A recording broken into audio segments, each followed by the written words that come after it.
সকালবেলা আমি মাকে আমার খাওয়ার লিস্ট ধরেছি। আমি ছোটবেলায় একবার বেড়াতে গেছিলাম, মাঝে আমাকে এরকম আমি বহুদিন পেঁপে সেদ্ধ এই সমস্ত খেতে আমি খুব ভালো ছিলাম।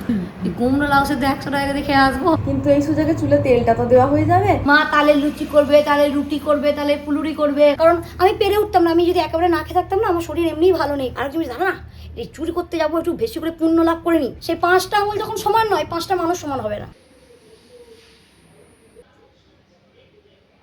বংশ পরম্পরা বহু বছর ধরে করে আসছি। পুজো দেওয়া হয়ে গেছে, আমি উনি ছোট মানুষ যা পেরেছি আমাদের মনের ভক্তি দিয়ে ভোলাময় ভোলাময় চারিদিকটাই তো ভোলাময়, তবে ভালোবাসার আর বাড়ে। দারুণ খেতে, গন্ধটা নেই। খুব ভালো করে নিয়েছে, বৃষ্টির দিনে এরকম চাটপাটা খেতে ভালো লাগে। চলে এসেছে আমার দিদির পার্সেল। এখন সবাই মিলে সেই ভোগটা খাচ্ছি। বেশি করে খেতে ইচ্ছা করে, আমি জানি না কেন, পুজোদের সঙ্গে আমারও খেতে ইচ্ছা করে। গুড মর্নিং, নতুন একটা সুন্দর সকালে সবাইকে স্বাগত, অভিনন্দন। সকালবেলা আমি মাকে আমার খাওয়ার লিস্ট ধরেছি। পেঁপে ভাতে, আলু ভাতে, কুমড়ো ভাতে, লাউ ভাতে। কিন্তু ব্যাপারটা হচ্ছে পেঁপে নেই, আলু আছে, কুমড়ো কুমড়ো নেই, নেই, লাউ নেই। মাকে বলছি মা একটু অন্য কোনো ব্যবস্থা করো, আর আমি তরি তরকারি খাবো না, এবার শুধু সবজি সেদ্ধ খাবো। রাত্রেবেলাতেও কোনো স্যুপ খাবো।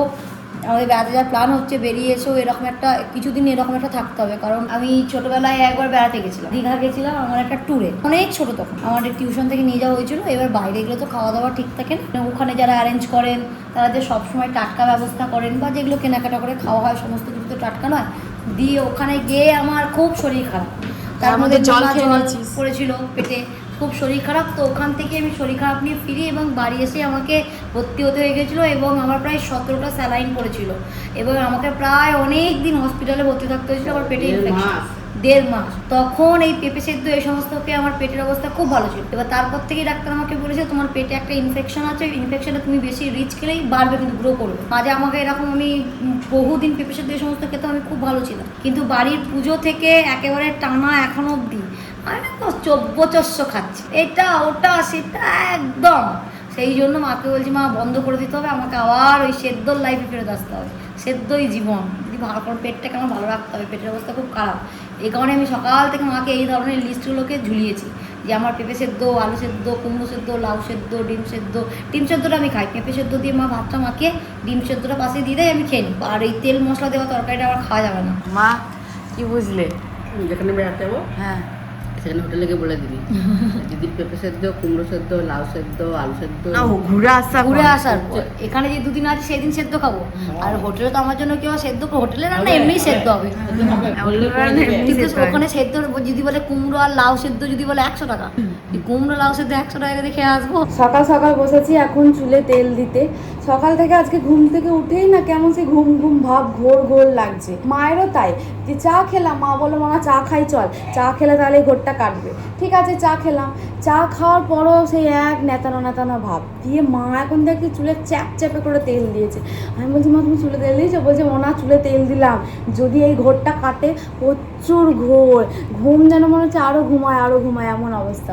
তাই আমি বলছি মা চুলে তেল দিলে কমবে, তাহলে আমিও চুলে তেল দিই। ঘুমের ঘর যাবে নাকি জানি না, কিন্তু এই সুযোগে চুলে তেলটা তো দেওয়া হয়ে যাবে, সেই জন্য এখন চুলে তেল দিতে বসেছি সকাল সকাল। আমার মা এখন বসেছে এক বাটি সুজি নিয়ে, সেই যে সুজিগুলো করেছিল, সুজি এতগুলো আছে সেটা নিয়ে এখন বসেছে। যত বেশি দিনটা তত বেশি টেস্ট হয়, মানে আমার তো ভালো লাগে। ফ্রিজে ছিল তো বেশ ঠান্ডা ঠান্ডা ভালো লাগছে। আমি এখন বসে সুজি খাচ্ছি। মা সেই সুজিটা বানিয়েছিল, আমার শরীর অবস্থা খুব একটা ভালো ছিল না বলে আমি পেতে খেতেই পারিনি। দিয়ে এখন আছে বলে মা বলে সুজি খাবি, আমার হ্যাঁ তাহলে দাও। দিয়ে বুনি আবার একটা সুজি দিল। আর আমার এই সমস্ত জিনিস বাসি খেতে খুব ভালো লাগে, এইগুলো জিনিস টাটকা যতটা ভালো লাগে এর থেকে বাসি বেশি ভালো লাগে। তাল আসছে বা তালের সিজন, মা তালের লুচি করবে, তালের রুটি করবে, তালের পুলুরি করবে। তালের রুটিটা আমাদের অনেক দিন পর্যন্ত চলে। একটা সময় এমন হয়েছে তালের রুটি খেতে খেতে আমরা শুধু রুটি খেতেই পারছিলাম না, ভুলেই গেছিলাম।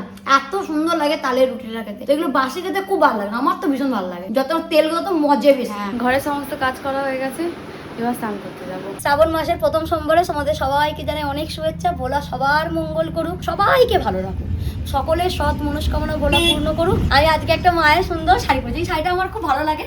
শাড়িটাকে আমি কোনো রকমের পরেছি, অত সুন্দর করতে পারিনি, গুটিয়ে বাটিয়ে বুনি পরিয়ে দিয়েছে, পরেছি। কিন্তু আজকে আমার খুব মনের ইচ্ছা হয়েছে যে আমি ভোলাকে একটু পায়েস রান্না করে খাবো। যদিও বাপু এইসব করার আমরা কে, তিনিই সৃষ্টিকর্তা, তিনিই রক্ষাকর্তা, তিনিই ধ্বংসকর্তা। তো তবু তো মনে হয় যে অন্তরের ভেতরে যে ভালোবাসার মানুষটা আছে তার জন্য নিজের হাতে কিছু একটা করি। তো সেই কারণে আজকে পায়েসটা রান্না করবো ঠিক করেছি। তাই আমি স্নান টান করে নিয়েছি, মায়ের একটা শাড়ি পরে নিয়েছি। এবার ভোলার জন্য একটু ভোগ রান্না করবো, মানে পায়েস ভোগ রান্না করবো। করবো। আমি একটা কথা বলি, এটাকে প্লিজ জ্ঞান ভেবো না কেউ, যে তোমার শরীর যতটুকু পারবে সেই অনুযায়ী কিন্তু তোমরা করো। সারাদিন উপোস থেকে অজ্ঞান হয়ে গেলাম, মাথা ঘুরলো, প্রচন্ড খিদে পাচ্ছে, কখন পুজো শেষ হবে, গিয়ে হাউমাউ করে খাবো, আমার মনে হয় ওইটার থেকে আমার শরীর যতটুকু পারবে। আমিও সকালবেলা সুজি খেয়েছি, কারণ আমি পেরে উঠতাম না। আমি যদি একেবারে না খেয়ে থাকতাম না, আমার শরীর এমনিই ভালো নেই। আমার দাদু জানো তো আমাকে ছোটবেলায় একটা গল্প বলেছিল। আমার দাদু বলেছিল দুজন চোর আর কি, ছিঁচকে চোর চুরি করতে যাচ্ছে, ধান চুরি করতে যাচ্ছে অন্যের মাঠে। তো চুরি করতে করতে তারা শুনছে যে একটা জায়গা থেকে ঠাকুরের নাম কীর্তন হচ্ছে। তো তারা বলছে চল পাপই তো করতে যাচ্ছে, একটু ঠাকুরের নাম গান শুনে আসে। ঠাকুরের গান বাজনা আর কি যেখানে হচ্ছে আর কি, সবাই মিলে এক জায়গায় হয়ে। তো তারা শুনতে গেছে। এবার একজন বলছে বাবা চ, ভোর হয়ে গেল, এবার চুরিটা করে নিই, কেন তো লোকজন উঠে যাবে। আরেকজন বলছে না, এই চুরি করতে যাবো, একটু বেশি করে পুণ্য লাভ করে নিই, পুণ্য লাভ করে নিই, ঠাকুরের কাছে ঠাকুরের নাম গান বেশি করে শুনি, দেখবি অতটা পাপ লাগবে না আমাদের। তখন আরেকজন বলছে না তাহলে তুই বস, আমি এগোই, বুঝলি, ও তাহলে তুই এগো, তারপরে আমি যাচ্ছি। দিয়ে সে চলে গেছে উঠে, সে ধান কাটছে মনের সুখে, সে তার কাজ করছে। হতে পারে সে চোর, কিন্তু সেটা তার কাজ, সেটা তার কাছে তার জীবিকা অর্জনের একটা মাধ্যম। সে ধান কাটছে আর দূর থেকে ওই ঠাকুরের নাম গান ভেসে আসে, ওটাতেই সুরে সুরে গুনগুন করে গাইছে ঠাকুরের নামটা। আর যে ঠাকুরের স্থানে বসে আছে ঠাকুরের নাম করছে আর বলছে এরে ওটা বেশি ধানটা চুরি করে দিল, এরে উঠতেও পারছে না, ঠাকুরের নামটা শেষ না অবধি ও তাই বেশি আমার থেকে লাভবান হয়ে গেল রে। তাহলে পূর্ণটা কে করলো? যে নিজের কাজটা করতে করতে ঠাকুরের নাম করছে, নাকি যে ঠাকুর স্থানে বসে ঠাকুরের নাম করছে অথচ ভাবছে অন্য কিছু? আমার দাদু আমাকে বললো তাহলে হ্যাঁ রে, পূর্ণটা লাভ কে করলো? যে কাজ করতে করতে ঠাকুরের নাম করছে, নাকি যে ঠাকুর স্থানে বসে আছে অথচ ভাবছে অন্যজনা তার থেকে বেশি লাভবান হয়ে গেল? তখন হেসেছিলাম, তখন অনেকটা ছোট। আমার দাদু আমাকে এই ধরনের প্রচুর গল্প করে। তো আমার দাদু আমাকে এই শিখিয়েছে যে আত্মাকে কষ্ট দিয়ে কিছু হয় না, আত্মা যেটা চাই সেটাকে দিয়ে তারপর তোমার মন যেটা চাইছে সেই রকম ভাবে করো। আমরা তো ভোলাকে এই খাওয়াবো সেই খাওয়াবো, এই মানত ওই মানত, তারই তো সব। তিনিই রক্ষাকর্তা, তিনিই সৃষ্টিকর্তা, তিনিই ধ্বংসকর্তা, আমরা উপলব্ধ মাত্র। আমাদের মাধ্যমে আমরা কাজটা করি, আমাদের মনোবাঞ্ছাটা পূরণ করি। তো আমার সেটাই মনে হয় যে অত নিয়ম কারণ এই থেকে গেল ওই থেকে গেল, কলাকে কাটলাম না ফল বানালাম, আমি অত কিছু তর্কের মধ্যে আমি পছন্দ করি। আমি ব্যক্তিগত, আমার একান্ত ব্যক্তিগত অভিমত, সবাই না মিলতেও পারে। আমি মনে করি হাতের 5টা আঙুল বাপু, সেই 5টা আঙুল যখন সমান নয়, 5টা মানুষ সমান হবে না, এক একজনে এক এক রকম। আমি নিয়ম নীতির থেকে ভালোবাসা, ভক্তি, শ্রদ্ধায় বিশ্বাসী, সেটা আমার মত, একান্ত মত। তো অনেক জ্ঞান দিয়ে দিয়েছি, আর বেশি জ্ঞান দিলেও হজম হবে না। আমি এবার বলার ওই একটু পায়েস ভোগ রান্না করবো, সেই জন্য একটু প্রিপারেশন নেবো। দিদি এখন ছোট্ট ছোট্ট কুলো কানের এলো রোহন দিয়েছিল আমাকে, তা আমার ঠিক ছিল না আমি পড়বো। এখন বলছি বুড়ি রোহন দিয়ে কুলো কানের গুলো দে। ও বলে তুমি মা বট্ট, তোমার এখন কখন যে কোনটা পড়তে ইচ্ছা করে আগে থেকে বলে রাখিস না। আগে থেকে কি ঠিক করা থাকে যে কুলো কানের পরবো না কি পরবো? ভালো লাগছে, বেশ স্নিগ্ধ লাগছে তোকে দেখতে। হ্যাঁ, চুলটা গুটিয়ে নিলাম, যেহেতু রান্না করবো, কারণ ভিজে চুল উঠতেই পারে, ওই জন্য চুলটা। আর রান্না করার সময় যা গরম, পুজোর সময় তো চুল এমনি গুটিয়ে রাখাই ভালো। ভালো।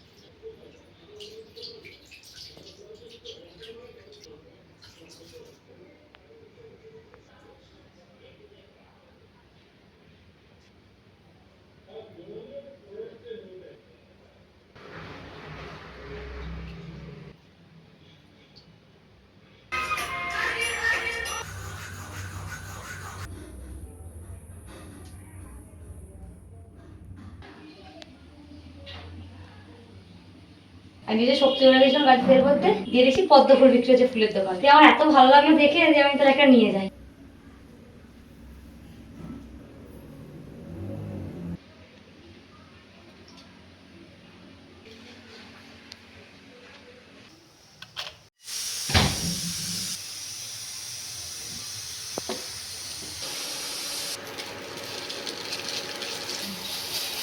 দিদি এখন এবার ভোগ করছে ঠাকুরের, ভোগ করা হয়ে গেলে তারপরে ভোগ নিবেদন করা হবে। দিদি এদিকে ভোগ করছে, তাই আমাকে বললো এলাচগুলোকে একটু গুঁড়ো করে দিই।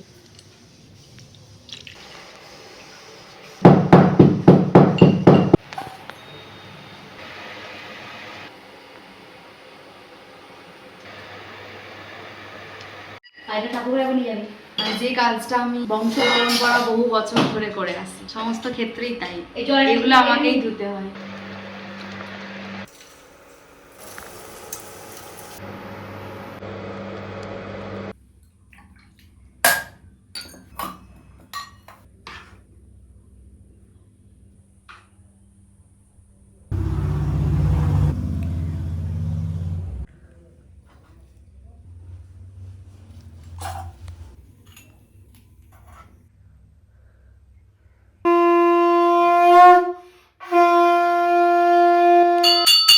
পুজো দেওয়া হয়ে গেছে, আমি উনি ছোট মানুষ যা পেরেছি আমাদের মনের ভক্তি দিয়ে ভোলাকে নিবেদন করেছি, ভোলা খুশি হবে। তোমরা ভীষণ ভালো থেকো, ভোলা সবার মঙ্গল করো, সবার জীবন আনন্দময় হয়ে হই হই করে হিংসা দ্বন্দ্ব অনেক করেছি, এবার আনন্দে কাটাই, সবাইকে নিয়ে আনন্দে থাকি। ভুল ত্রুটি যা হয়েছে ভোলা নিজের মনে করে ক্ষমা করে দেবে, ভোলার কাছে সব ক্ষমা, ভোলাময় ভোলাময় চারিদিকটাই তো ভোলাময়। তাই ভুলে যদি কিছু ভুলই করি তাহলে কি হয়েছে, ভোলার কাছেই তো করেছি। আপন মানুষের কাছে ভুল করেও আনন্দ পাওয়া যায়, সেও মনে হয় ওই ভুল চায় যে ভুলটা করি, তবে ভালোবাসার আর বাড়ে।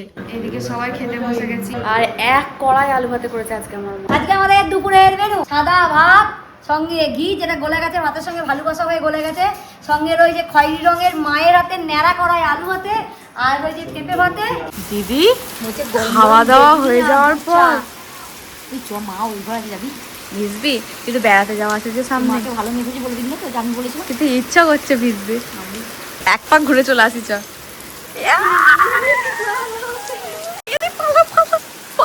আমরা ভিজিনি না ঠাকুর বাবা লাগাতে চাও। কি অঝরে বৃষ্টি পড়ছে বাবরে। বৃষ্টির দিনে আমি এখন এসেছি চটপাটা বার করতে, চটপাটা নিয়ে চলে এসেছি, আর হেভি লাগছে খেতে। আমি আগেবার দিয়েছিলাম রসুন দেওয়া, এটা খুব রসুন রসুন গন্ধ যাচ্ছিল, কিন্তু এটা পুরো ভেজিটেরিয়ান, দারুণ খেতে, গন্ধটা নেই। খুব ভালো করে নিয়ে এসেছে, বৃষ্টির দিনে এরকম চটপাটা খেতে ভালো লাগে। আমার দিদির যে পার্সেলটি আসার কথা ছিল অবশেষে সেটি সন্ধ্যে 6টার সময় এসেছে, কি ভালো লাগছে দেখতে। চলে এসেছে আমার দিদির পার্সেল, ঘরে যাওয়া যাক। বৃষ্টিও পড়ছে, সেই দুপুর থেকে বৃষ্টি পড়ছে। আমার একটা পার্সেল এসছে, পুরো দেখি পার্সেলটা কেমন। আমি একটা প্যান্ট দিলাম 3 কোয়ার্টার ঘরে পরা, কেমন এসছে দেখি, ছোট 3 কোয়ার্টার। আমরা এখন সন্ধ্যাবেলা ঠাকুরের ভোগ খাচ্ছি। দুপুরবেলা পুজো দিয়েছিলাম, এখন সবাই মিলে সেই ভোগটা খাচ্ছি। বাবা খাচ্ছে, মিনি খাচ্ছে, মা খাচ্ছে, আমি খাচ্ছি, রোহন এখন এসছে, মা রোহনকে এখন দিচ্ছে। রাতের বেলা এখন আমরা খেতে বসেছি, মা খাবারটা দিয়েছে আর কারেন্টটা চলে গেছে। এবার ছোটবেলা থেকে না একটা কথা শিখে এসেছি, মানে জেনে এসেছি যে কারেন্ট চলে গেলে সেই সময়টা খেতে নেই, কারেন্ট আসার পর আবার খাবে, কারণ কারেন্ট চলে যাওয়ার সময় ওইটুকু সময় ভূতেরা খায়। দিয়ে ছোটবেলা থেকে ওটাই শিখে এসেছি।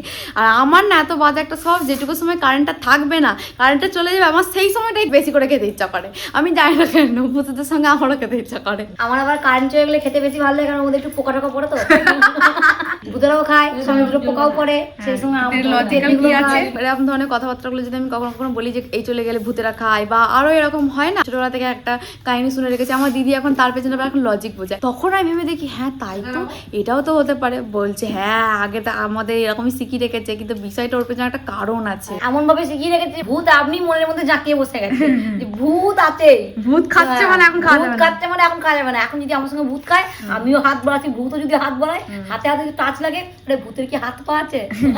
দিদি বলছে কারেন্ট চলে গেলে খেতে নেই, কারণ পোকা পড়ে তাই, আর ও ভূতের দেখছে। কিন্তু ছোটবেলা থেকে তো ওটাই শিখেছে, ছোটবেলা থেকে বলেছিল যে কারেন্ট চলে গেলে খাবি না, ভূতেরা খায়। কিন্তু এখন আমি বুঝেছি কারেন্ট চলে গেলে পোকামাকড় পড়ে, সেটা শুধু খেয়ে নেবো, তাই বলে খেতে নেই। মা বলছে খাতে কি আমরাই ভূত, আর কেউ ভূত নেই। আমি শাকচুন্নি, আমার মা পেজনি, আমার বুনি মাংস ভূত, আর বাবা ব্রহ্মদৈত্য। ভূতের কারবার। আজকে আমাদের টর্চ লাইট স্পেশাল মেনু, ছোলার ডাল, এদিকে রয়েছে রুটি, ওদিকে রয়েছে দুধ।